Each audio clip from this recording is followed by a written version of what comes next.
Chapter 6, The Mouse and the Motorcycle by Beverly Cleary. A peanut butter sandwich. I told you to be careful, scolded Keith when his parents had gone to dress and Ralph had crawled down his arm into his hand. It wasn't my fault the door blew shut. Ralph jumped from the hand to the bedspread. Though Keith was a friendly boy, even a generous one, Ralph still did not like the feel of skin against his paws. It must be terrible to go through life without fur, and such a nuisance having to wear clothes that had to be washed and drip-dried. Ralph knew all about drip-drying. Many were the drops of water from shirts and slips that he had dodged going in and out of his mouse hole. You didn't have to stay out so long, Keith pointed out as he began to dress. What's the use of having a motorcycle if you can't go tearing around staying out late? Ralph asked reasonably. You don't have a motorcycle, said Keith. I just let you use mine. And you'd better be careful. I like that motorcycle, and I don't want anything to happen to it. I'll take care of it, promised Ralph, somewhat chastened. I don't want anything to happen to it either. It's going to be harder to get a chance to ride it now that my mother has seen you, said Keith.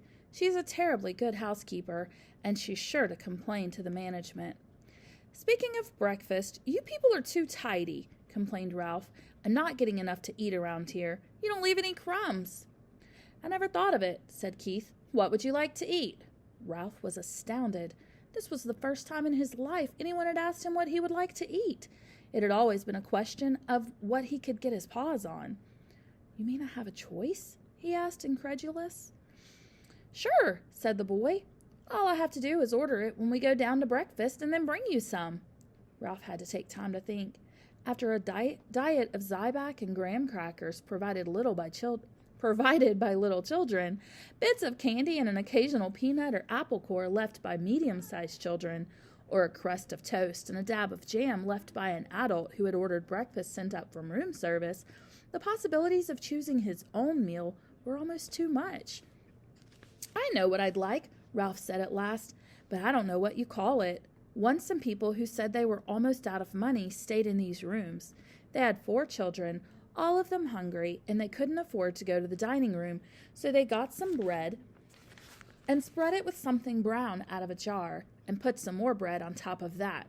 They whispered all the time they were eating because they didn't want the maid or bellboy to know they were having a meal in their room. Afterwards, they all got down on their hands and knees and picked up every single crumb on the carpet so no one would guess they had eaten in their rooms. It was a great disappointment. It smelled so good, like peanuts, but only better. The boy laughed. It was a peanut butter sandwich. Sure, I'll bring you a peanut butter sandwich, or part of one. I'll eat part of it myself. It'll be kind of a funny breakfast, but I won't mind that. Where will you leave it? Asked Ralph. Keith thought for a moment. Where do you live? He asked. In the knothole under the window. No kidding, Keith laughed. That's the hole I poked my finger in last night. I'll say you did, said Ralph. Scared me out of a year's growth. Nobody's ever guessed it's a mouse hole because it's a knothole instead of a chewed hole. I tell you what, said Keith. I'll bring up part of a peanut butter sandwich and poke it through the knothole. Just like room service. Ralph could not have been more pleased with the suggestion. What about the motorcycle? He asked. Where are you going to leave that? In my suitcase, I guess. Oh, come on, pleaded Ralph. Have a heart. Leave it someplace where I can get it while you're out during the day. You're supposed to be in your mouse hole asleep, not riding around in the daylight where people can see you. Well, gee whiz, can't a fellow even look at it? Asked Ralph. I bet you like to look at big motorcycles yourself. Yes, I do, admitted the boy. Well, I'll leave it back under the bed, like I said, but you promise not to ride it until after dark. Scout's honor! Ralph jumped off the bed and ran off to the knothole. Ralph's home was furnished with a clutter of things people drop on the floor of a hotel room. Bits of Kleenex, hair, ravelings. His mother was always planning to straighten it out, but she never got around to it. She was always too busy fussing and worrying. Now, as Ralph expected, she was dividing rye crisp crumbs among his squeaky bunch of little brothers and sisters while she waited to scold him. Ralph, if I've told you once, I've told you 1,000 times, she began. Guess what? Interrupted Ralph in an attempt to change the subject. Somebody in 215 is going to bring us a real peanut butter sandwich. Ralph! cried his frightened mother. You haven't been associating with People? Ah, he's just a boy, said Ralph, deciding to keep the complete story of the dangers and the glories of the past night to himself. He wouldn't hurt us. He likes mice. But he's a person, said his mother. That doesn't mean he has to be bad, said Ralph. Just like Pop used to say, people shouldn't say all mice are timid just because some mice are, or that all mice play when the cat's away just because some do. Just the same, Ralph, said his mother, I do wish you'd be more careful whom you associate with. I'm so afraid you'll fall in with the wrong sort of friends. I'm growing up, said Ralph. I'm getting too old to hang around a mouse nest all the time. I want to go out and see the world. I want to go down on the ground floor and see the kitchen and the dining room and the storeroom and the garbage cans out back. Oh, Ralph, cried his mother, not the ground floor. Not all the way down there. You aren't old enough. Yes, I am, said Ralph stoutly. There's no telling what you might run into down there. Mouse traps, cats, poison. Why, out by the garbage cans you might even be seen by an owl. I don't care, said Ralph. Someday I'm going downstairs. But think of the owls, Ralph, implored his mother. We moved into the hotel because of the owls. It was after your Uncle Leroy disappeared and his bones were found in an owl pellet. The mother mouse's plea was interrupted by the sound of Keith returning to room 215. Now you'll see, said Ralph to his mother, and waited, anxious, lest his friend let him down. Sure enough, Keith came to the knothole. Psst, he whispered. Here it is. The waitress thought I was crazy ordering a peanut butter sandwich along with my cornflakes for breakfast, but here it is. He stuffed half a sandwich, a bit at a time, into the hole, where Ralph seized the pieces and pulled them all the way through. Listen, we're going to be gone most of the day. The dining room is packing us a picnic lunch, and we're going to drive along some of the back roads and visit some old mining towns. Thanks a lot, Ralph managed to say with his mouth watering. Have fun. See you tonight, said Keith. Have a good day's sleep. Ralph's mother could not help being impressed by the sight of that peanut butter sandwich. Just like room service, she marveled. Why, it's a peanut butter and jelly sandwich, and it even has butter in it. I told you he would bring it, Ralph could not help boasting, even though his mouth was full.